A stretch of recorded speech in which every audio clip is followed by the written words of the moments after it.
Hoje eu converso com o Dr. Maurício Garcia, presidente da Unimed Oeste do Paraná. Dr. Maurício, bom dia, obrigado por ter vindo para a entrevista. É um prazer tê-lo aqui, né, para te conversar um pouquinho sobre Medianeira e também sobre a Unimed e essa área de medicina. Bom dia, doutor. Bom dia a todos os ouvintes.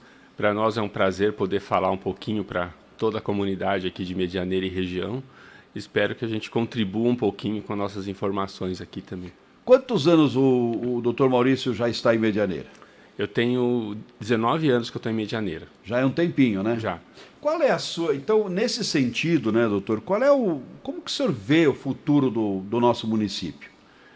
Desde que eu cheguei aqui então em 2002, para agora, 2021, a gente percebe uma mudança muito grande em todos os sentidos. A gente vê construção civil em todo lugar, loteamentos aparecendo a cada dia aqui e ali, em todos os lugares tem... A gente nem sabe, né? A gente brinca, onde estava essa população escondida? Que agora tem casa, que né? tem um monte de loteamentos que surgiram e todos construindo, quase todas, né, fechadas. As empresas de Medianeira cada vez mais firmes e fortes, a gente cita principalmente a Lara, a Frimeza, mas outras empresas aqui que estão com exportação. Então é uma coisa que a gente vê que tem crescido cada vez mais. Então a gente vê um Medianeira. Eu também faço parte do conselho da CIMI, a gente discute muitas coisas disso, como tem crescido a cidade como um todo, quer dizer, indústria, comércio, essa questão da exportação, na parte de profissionais de saúde, o que veio de médicos, né, nesse período novo para cá, vários médicos, várias especialidades que a gente não tinha aqui quando eu cheguei, então tem ampliado bastante o leque de opções aqui, não só da indústria, do comércio, mas de profissionais de saúde, médicos, dentistas. Os hospitais cresceram também aqui nesse período também, né? Lógico que a gente está passando pelo período de pandemia e isso deu uma estabilizada em muitas coisas, mas houve um crescimento muito grande da cidade nesses 19 anos que eu vim para cá. Mudou muito. Tanto Medianeira como a região temos muito potencial para crescer? Eu acredito que sim. A gente tem discutido bastante isso porque a gente vê assim...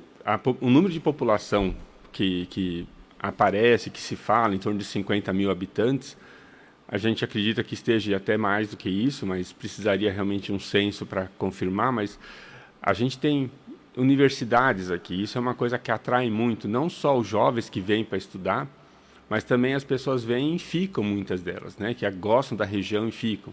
O agronegócio, que é o nosso forte, ele emprega muitas pessoas, uma população enorme que está no nosso agronegócio, que é a base do nosso comércio, do nosso dinheiro aqui na região. Economia, né, da economia, é o soja, o milho, aves, porcos, quer dizer, então tudo isso é a base do nosso mercado. E isso não vai faltar emprego, porque o mundo precisa comer.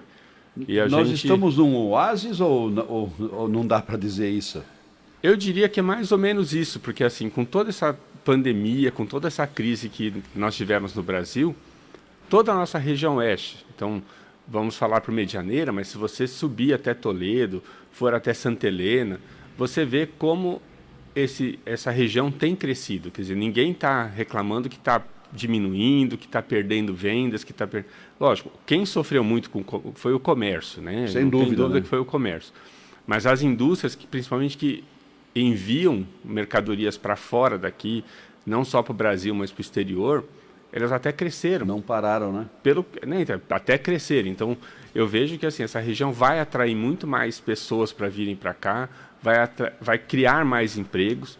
Nós temos agora as notícias de novos mercados grandes, aí, os atacadores que vão... Investimentos em atacadão, investimentos no polo tecnológico, investimentos com a própria UniOeste, a própria UTF aqui, que a gente também sabe que também está investindo nesse polo. Então, aquele investimento da Lara em Bom Jesus, são 350 milhões de investimentos, né? Isso, e vai gerar mais empregos, que a gente essas empresas grandes, na verdade, já buscam pessoas fora daqui para trabalhar, porque a nossa população não está dando conta.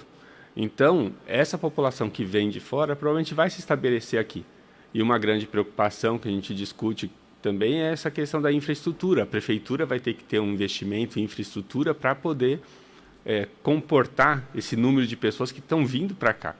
Algumas vão continuar vindo de outras cidades e voltando, mas algumas vão acabar preferindo ficar aqui, né?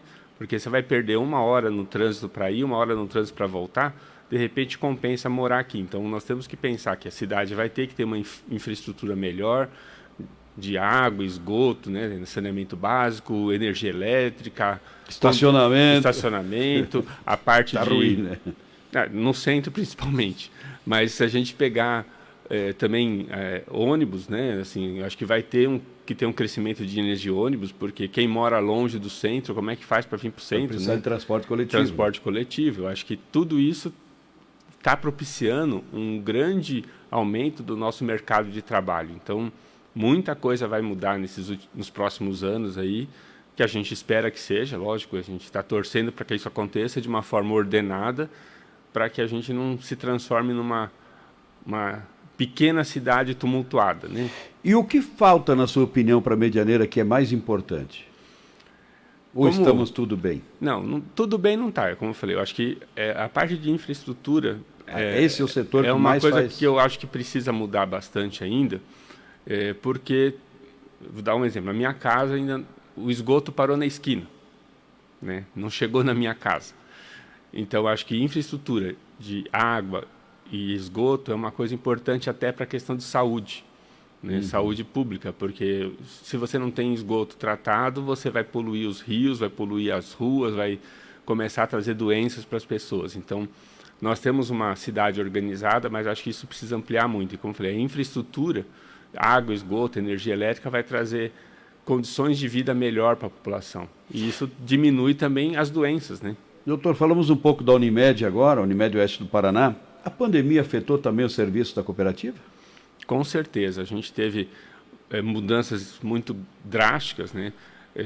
Primeiro porque, assim, as pessoas ficaram doentes, pessoas morreram. Então, isso é muito triste, muito trágico para nós. Nós perdemos vários amigos aqui na nossa região. Mas para a Unimed em si, teve uma coisa assim, diferente, que nunca ninguém passou, né? Que os médicos ficaram sem pacientes no consultório, porque os pacientes ficavam com medo, né, de ir até o consultório. Então, muitos médicos tiveram uma diminuição muito drástica dos consultórios. Como eu falei, a gente conversava sempre em parceria com a prefeitura, em nenhum momento os consultórios foram fechados por causa da pandemia. Pelo contrário, a ideia era manter os consultórios abertos, sem aglomeração, para evitar o fluxo grande de pessoas para pronto-socorro, que ali ia ter aglomeração e poderia contaminar mais com o vírus. Então, a gente comunicou aos nossos cooperados e prestadores para manterem abertos, só que com todas as regras de higiene, distanciamento, né, afastar as pessoas, não deixar as pessoas próximas umas das outras. Mas isso gerou, primeiro, uma diminuição de ganho para o cooperado, né? Segundo, que assim, no princípio todo mundo fala, sobrou dinheiro. Não sobra dinheiro. Uma cooperativa, a Unimed é uma cooperativa. O dinheiro que sobra ele é revertido, seja para o cooperado, ou seja em prol da comunidade. Investimentos também, né? Isso, investimentos e a própria comunidade nas nossas atividades de ações sociais. Então, isso modificou muito. Muitos médicos realmente tiveram dificuldades nesses períodos, né? Principalmente, eu digo, aqueles mais idosos que tinham um risco maior de contrair a doença, esses sim pararam completamente de atender com medo da doença. Então, nós temos alguns colegas que ficaram 6 meses sem trabalhar, né? Então, nesse período, a Unimed tentou ajudá-los de alguma forma para que pudesse sobreviver. Inclusive, são médicos já veteranos aqui, né? Não seria justo eles passarem fome por causa disso, mas realmente teve médico que não trabalhou durante 6 meses ou mais. Isso é ruim, né? Isso é ruim porque também tem família. Ele tem família, tem esposa, às vezes algum dependente ainda dele, filho, tudo, mas a gente tentou ajudar esses médicos. Então, para a cooperativa, a ideia não é ficar com dinheiro, então a gente acabou tendo um investimento maior. Além disso, uma coisa importante para a cooperativa é que os gastos hospitalares aumentaram bastante. Então, se entrevistar, conversar com alguém que tem hospital ou trabalha dentro do hospital, sabe o quanto as medicações... Foi falado muito das máscaras, por exemplo, no começo da pandemia, né? Um exemplo, uma máscara cirúrgica simples, que eu estava usando agora há pouco, custava 10 centavos antes da pandemia. Na pandemia, passou a custar em torno de R$ 2, R$ 3 uma máscara. É um absurdo dele. Tá. O percentual dele, Isso. não é pelo valor em si, mas o percentual dele Isso, que aumenta. teve aumento. A gente sabe, lei de mercado, procura, demanda, procura, mas talvez tenha tido um abuso aí dos fornecedores, sim. Não posso alegar isso, né, porque a gente não tem esses números na mão, mas aumentou muito o custo de materiais, medicamentos. Então, os hospitais, principalmente, clínicas que fazem exames, alguma coisa assim, tiveram um aumento grande. Uma ampola de um remédio custava R$ 50, passou a custar 200. E a Unimed tem que pagar isso. A gente não pode pagar o que a gente acha que tem que pagar. O hospital, é o preço do mercado. É o preço do mercado. Naquele momento. Naquele momento. A gente espera que isso reduza assim que diminui a pandemia. Então, apesar de falar, foram poucos atendimentos médicos hospitalares no início, cirurgias eletivas foram canceladas, mas agora vai começar as cirurgias eletivas, então a gente vai ter que ter dinheiro para pagar todas essas cirurgias. Então, além de pagar a pandemia em si, que no final do ano passado, até mês passado, por exemplo, nós tivemos picos enormes de pacientes, e pacientes internados que ficam 30, 40, 60 dias em UTI. E isso eleva muito o custo, não só pelo gasto de UTI, que é muito mais caro do que um gasto de uma enfermaria, um apartamento, mas, como eu disse, as medicações subiram muito. E os pacientes com Covid, eles demandam uma sedação muito intensa para poder manter o paciente quieto no respirador, que eles dependiam do respirador para poder manter a oxigenação. Então, isso demanda um número enorme de medicamentos e a gente também não pode deixar de pagar, né? Então, o hospital está gastando, como eu disse, ele pagava 50 cada ampola, paga 200 agora. Antes, ele usava uma ampola por dia num paciente, numa cirurgia. Hoje, ele está usando 5, 6 ampolas desse remédio em 24 horas. Então, além do custo, aumentou a demanda, o número de medicamentos que são necessários para esses pacientes COVID. Então, acaba gerando, sim, um custo maior, mas não é por culpa dos nossos prestadores. Que lições a pandemia deixa para a gente, doutor? Eu acho que... Não terminou ainda, mas... Não terminou, mas felizmente nós estamos vendo os números caindo a cada dia. Antes de ontem, que a gente teve reunião do comitê, nós tínhamos só 7 pacientes em UTI, né, entubados em UTI. Então, é um número que está razoável. As ocupações de UTI estão em torno de 70% na nossa região. Eu acho assim, uma lição, assim, primeiro que a gente precisa ser mais humano mesmo, assim, essa questão de empatia, a gente precisa melhorar muito, porque qualquer pessoa que dava um espirro já era condenada a ficar presa, né? Porque sim, todo mundo ficava com medo. Uma outra coisa que noções de higiene, que já teve uma melhora quando a gente teve o H1N1, eu acho que agora vão ter que ser mais intensificadas, né? Assim, essa questão de você está doente, não vá trabalhar, use máscara, lave a mão, essas noções de higiene que parecem básicas, né? Que foram deixadas de lado, né? O ser humano vai se acostumando a fazer de um jeito e às vezes deixa de lado algumas coisas. Como a gente fala lá no Japão, China, Coreia, é comum eles usarem máscara quando estão resfriados. A gente deveria fazer isso aqui também. Eu acho que agora, talvez, quem sabe, a gente faça isso, né? Mas vamos continuando. Que especialidades ainda precisamos ter em Medianeira, doutor? Olha, temos todas aquelas necessárias. A gente ainda precisa de várias especialidades. A questão que fica é se há uma real necessidade de ter aqui pela demanda. Então, se a gente pensar que a gente é uma micro-região, em que os municípios ao entorno têm aproximadamente 200 mil habitantes nessa região, a gente precisa ver a viabilidade de pôr alguns serviços aqui. Então, nós já tivemos alguns colegas por um período aqui, por exemplo, neurocirurgião, nós não temos aqui. Seria interessante ter? Seria, porque daí você evitaria o paciente que sofre um traumatismo craniano ter que ir para a Foz, que é a nossa referência. Mas será que comporta manter um neurocirurgião aqui 24 horas por dia, 7 dias por semana?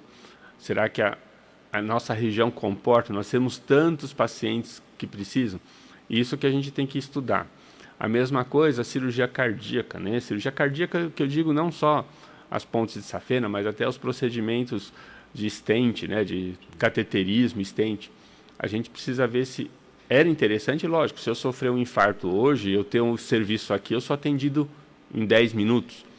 Nesse caso, às vezes eu tenho que ir para fora. Então, seria interessante, mas a gente tem que ver se há a demanda, porque Cascavel e Foz são próximos, então a gente precisa ter um atendimento principal, assim, de um bom atendimento inicial, um bom pronto atendimento, um bom atendimento inicial com os nossos médicos aqui para direcionar o que for necessário. Uma outra coisa que a gente, na nossa cidade, poderia ter, que seria interessante, seria a nefrologia, né, para fazer diálise, por exemplo, né? O paciente que faz diálise tem que ir para Cascavel ou Foz. E a diálise, o pós-diálise, às vezes o paciente não se sente bem. Então, imaginar ida e vinda de cidades após uma diálise. Felizmente, nós já começamos aqui com um serviço de oncologia na parte de quimioterapia, principalmente, né? Quem sabe um dia a gente tenha demanda para instalar um aparelho de radioterapia também. Mas a quimioterapia, para quem tem parentes ou conhecidos que fazem quimioterapia, sofrido, né? É sofrido você fazer a quimioterapia e depois pegar a estrada. De Foz são 60, 70 quilômetros, mas Cascavel em torno de 80, 100 quilômetros. Se você tem náusea, vômito, pegar a estrada com isso é complicado. Felizmente, aqui nós já temos um serviço que faz essa parte de quimioterapia, não todas ainda, mas se a gente conseguir estabelecer bem um processo, a gente pode manter mais, aí a pessoa sofre menos. Então a gente fica pensando nessa população que precisa sair daqui. Algumas vezes não vale a pena ter financeiramente o serviço aqui. Esse serviço vai ser deficitário, então não há interesse do profissional, de uma equipe e da própria Unimed ter um investimento para ser deficitário. Mas é uma coisa que a gente tem que sempre, se a população crescer e continuar crescendo, um dia vai chegar. Mas pela estrutura física e pelos profissionais que temos hoje, Medianeira está bem servida. Sim, Medianeira está bem servida, como a gente falou, tem profissionais de diversas áreas, e quando não temos aqui, nós temos a facilidade de Cascavel e Foz, cidades próximas, que têm nos suprido essa necessidade. Mas se a gente continuar crescendo, como a gente prevê e comentou lá no início da entrevista, eu não duvido que em breve nós teremos realmente a necessidade de ter aliás, acho que ampliação e melhora dos hospitais, com certeza, sempre, mas outras especialidades vão chegar aqui, que era sempre a nossa intenção já há muitos anos, junto com a CIMI, quando a gente montou um núcleo de medicina aqui, né? Núcleo de saúde, de medicina, a gente pensava nisso, só que infelizmente aquilo não deu muito certo naquela época, mas num futuro breve eu acho que a gente pode voltar a se juntar para fazer isso, porque com certeza seria muito mais fácil imaginamos nós como paciente, né? É muito mais prático você ser atendido aqui, resolver o problema aqui, com qualidade, óbvio, né? Não vamos pensar em qualquer atendimento. Apenas, né? Você ter um médico na especialidade, mas que não consegue fazer o que precisa fazer. Então, não adianta ter uma máquina de diálise se você não tem um nefrologista para fazer. Então, a máquina a gente consegue. A gente fala, construir um prédio, um hospital é fácil. Lógico que custa dinheiro, mas é fácil. O problema é manter aquela estrutura. Você manter equipamentos funcionando 24 horas por dia, ter funcionários atendendo 24 horas por dia. Então, o maior gasto e custo da saúde, com certeza, é o fator humano. E esse fator humano precisa ser cada vez mais valorizado. Ok, valorização do setor humano. Conversei com o Dr. Maurício Garcia, presidente da Unimed Oeste do Paraná. Muito obrigado, doutor, por ter vindo para a entrevista.